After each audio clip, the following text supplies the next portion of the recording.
I'm here today with Michelle Redfern, founder of Advancing Women. Thank you for joining us, Michelle. My pleasure. We're here to talk to you today about building your confidence. One thing we see over and over again circle in is people head off on parental leave, they come back to work and they really sort of lack that confidence. So can you tell us a bit about what you've observed in terms of people and their confidence and going on parental leave and returning to work?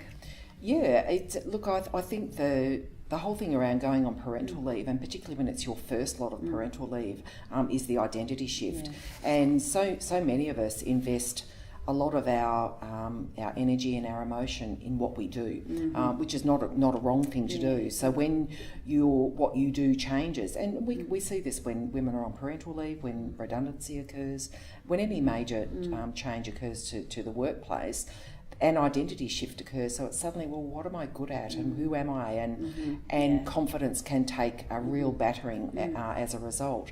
So I certainly see women who navigate that period well. I see some who don't navigate it well, and often I think the very best thing to do is say, I'm not feeling great, and I need to understand what's going on for me here, and start to talk about it with a trusted advisor, and also say, well, what are the strategies that I'm going to put into place to either proactively avoid that happening? So I'm aware of it. I'm aware that I'm going to have an identity shift, a role shift. You know, my whole world's going to shift. What can I do proactively to maintain my sense of equilibrium, or remedial? So let me fix this. What do I need to do? And often that is, go to your tribe. You've got to be with some great people who are, those women and men who have got your back, and it's not like you're in an echo chamber and surrounded by yes people, but those people who really believe in you and can remind you of all of the great things about you. Because often we lose sight of that. But sleep deprivation is, you see why it's a form of torture. Absolutely. Because it can real. Send, it's well, real. It is real, and it's it can real. send you a bit loopy. And middle of the night is not a great time to start thinking about, am I confident about my career anymore? It's not great. So there's a whole lot of stuff going on, but essentially I think a lot of it's about identity shift. I think one thing that sort of tends to happen is you don't really realise the impact that it will have on you and your sense of self before it actually happens. And what I see is a lot of people, it's when they go to return back to work that all of a sudden it hits them and they're like a fish out of water and they don't really know what to do. So what would be your advice to someone who's pregnant and planning their parental leave? How can they set themselves up to kind of be and maintain their confidence throughout that period so that when they come back to work they're going to feel a lot better about that process? One of the things is to try and self-assess and say, I wonder what will be going on for me. What will I no longer have at my fingertips that I might rely on today to make me feel confident and assured? And what are the accomplishments that I tend to think about when I feel the best version of myself, and perhaps thinking about what other accomplishments you can start hanging that best version of myself on, and work through that. I think the confidence factor can be often worrying about the return to work as well. Absolutely. Am I coming back full-time, part-time, flexible working? Is that going to be a difficult conversation? Money, all of those things are going on. So I think if it stays up here, it becomes big and bad and gnarly and ugly. So start writing down, and whether you're a journaler or whether you want to talk to someone, but start writing down the things that bother you and think, right, well, if that's the thing that's bothering me, what are the 2 or 3 things I can do about it? Or who are the 2 or 3 people that can help me navigate through that crisis? And try and head it off at the pass. If it does happen, go to your network. Go to those the trusted people in your network.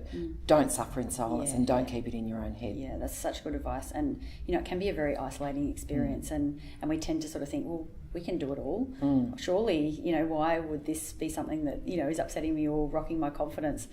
But the thing is, it affects most people who go through this experience. So, it absolutely does. Yeah, and reaching out to people in your network and sharing that, I think. Well, is I think really realising you're not the only one is Absolutely. a really big deal, and clearly I tell women to go to Circle In and say, look, you are not the only one.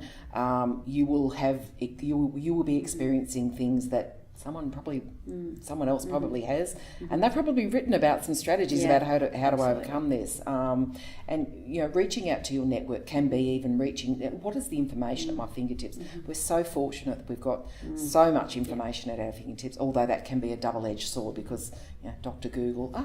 But but really trying to get underneath it sooner rather than later. Get out of your own head and ask for help about how to navigate it. You sort of mentioned there about getting out of your own head, and I think that something that women, not just on parental leave or going through that experience, they also sometimes feel it's that inner voice that I can't do it unless I know the whole answer. I'm not going to have a go. How do you switch that inner voice off in your head? The very first thing is to become very conscious of your inner voice and being able to listen to that innermost stream of thoughts and starting to label your thoughts and your emotions for what they are and realise that you don't have to stay stuck in it. It's okay to feel grumpy. It's okay to feel sad. But you're actually not going to stay there for the rest of the hour, the day, the week, the year. So I would really recommend that. Certainly mindfulness is a great way to start being. And it's not about being all zen and sitting on a mountainside. It's actually about listening to one thing at a time. What's going on in my head? What am I feeling, and why am I feeling it? So that would be the first step. What is going on, and listening to that stream of thoughts, and then saying, well, okay, let me try to get out of my head and work out. Is that real or not real, or is that within my control or outside my control?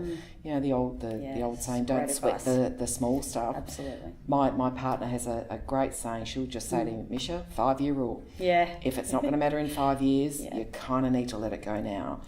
Easy for me to sit here and say that, but these going to your network, going to your resources, and saying these are the things that I can control. These are the things I can't control. Help me do these things. Those you're just going to have to let it go. Yeah. Well, thank you so much, Michelle. Great advice again, and we really appreciate your time today. My pleasure. Thank you. Thank you.